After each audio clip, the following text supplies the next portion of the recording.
Armed Forces Foundation do? What don't we do?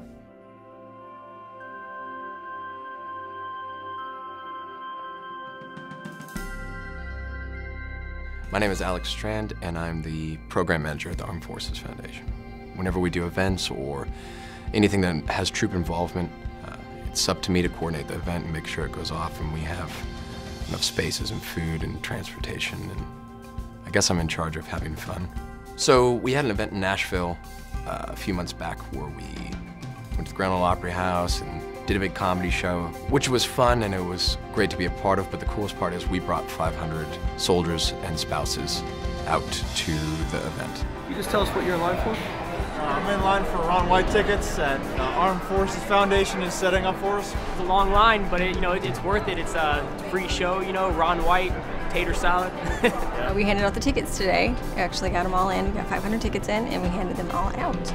Working with the Armed Forces Foundation was fantastic. I would do it again in a heartbeat. I wasn't really expecting that line to be so long to pick up the tickets, but everyone seems really excited, which is uplifting to always know that the event you're doing is going to be something that people enjoy. Today we have an autograph signing with Ron White and Kathleen Madigan.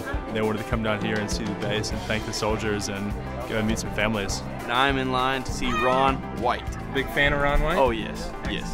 I love how they put things together like that for us. This is the part where I make my speech straight into the camera. I've been writing this speech for 3 or 4 days. It's great to be here. Let's have some fun. What do you think? This base is one of the most heavily deployed bases, in the Army, and I've seen, a lot of wives coming up and saying, sign this for my husband. He's in Afghanistan. One woman actually had a cutout sign of her husband on a popsicle stick that she had Ron and all the guys take pictures with. So it's kind of neat to think that these guys over in Afghanistan still kind of get to be a part of this. For every hour of every event that we do about a week's worth of work. You have to worry about clearances.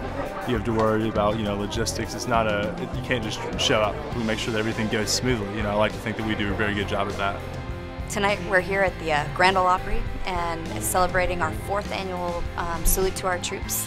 To get out with your families and have a night off to something really special, this is a night actually to honor them, it's awesome, it's incredible. A lot of the guys who are not wounded are just returning home, so this is a great treat for them to take their wives out for a very special night. A night like this is an opportunity to say thanks to those families, not just our troops who've been serving, but to get a night out, especially right near Valentine's Day, is pretty incredible. It's really important for our families to spend time together, and that's one of the things that we treasure here at our foundation. We try and make these opportunities happen. Yeah, thanks, Mom, man. Enjoyed it. Great time. As exciting as this show is, we do a lot of other things to really keep our families together. We get in thousands of requests a month for financial assistance. With this economy being what it is, and guys getting wounded and dealing with PTSD, families have had a lot to deal with. My name is Wendy O'Neill, and I am the Financial Assistant Director for the Armed Forces Foundation. I grant money to service members and their families who are in need from either deployment or just have fallen on rough times due to the economy. And they are at rock bottom. They have nowhere else to turn to. And with this program, we're able to give them hope. The need is so great to have this program, and it's not going away anytime soon. This is absolutely every day that these people wake up and say, what am I going to do? My name is Ricardo Padilla, Corporal, United States Army National Guard. Serving my country makes me feel awesome. It's like a sense of fulfillment for me, whether in uniform or out of uniform. It's what I'm supposed to do. I've been on medical hold pattern for about 2.5 years because of an injury I received. My main obligations were to make all of my medical appointments, all of my physical therapy appointments, go see my doctors, physicians, case managers, case workers, social workers. With those kind of obligations medically, I was not able to function as a soldier. It was pretty bleak. Our power was getting shut off. On top of that, the pain and being on pain medications made things very, very difficult. It was hard enough to stay emotionally upbeat and keep your chin up.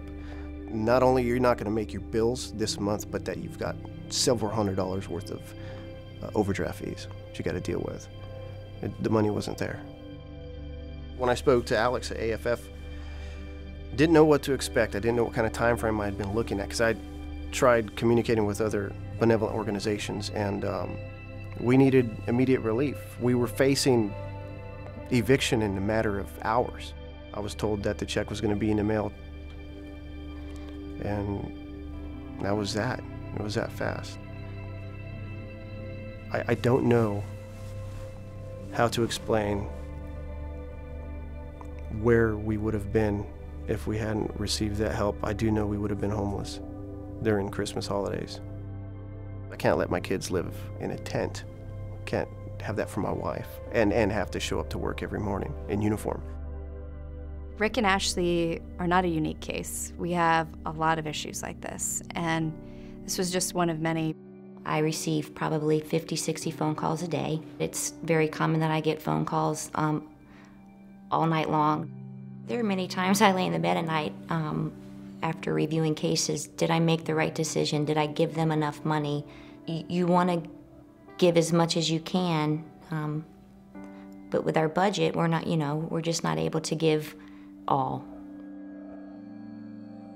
It is our duty, the public, the foundation, to help these people do this. I feel that my position with the Armed Forces Foundation is one way to give back for all the things that I have and all the things my family has. I do it for the money and the fame. Without the help from other people, we would be doing nothing, and we wouldn't be able to do what we do. And so when I meet people like Rick and Ashley, and when I go out to Nashville to go to these big events, it's a chance for me to kind of share with other people and other stakeholders and other supporters, say this is why we're doing what we're doing. And if people don't know that, then we truly can't do anything. And that's my big fear, is if at some point, if no one understands the kind of assistance that we provide, then that's the day we're no longer going to be able to provide any assistance.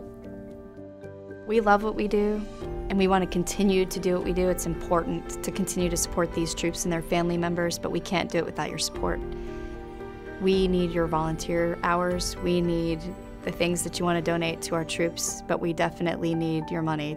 We need the funds to help continue to pay for these families, to help get them out of financial trouble, to help provide counseling services for the family members and for the kids, to provide outings and outlets for these families to start healing and reintegrating back into society.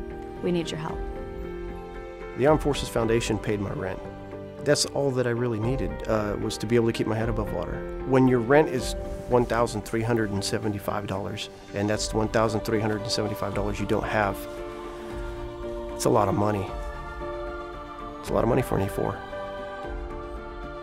Any other small little thing that we can do to help the 6-year-old man in the house, or, the 2 sisters who are without their dad for a year, it's, a good day at the office.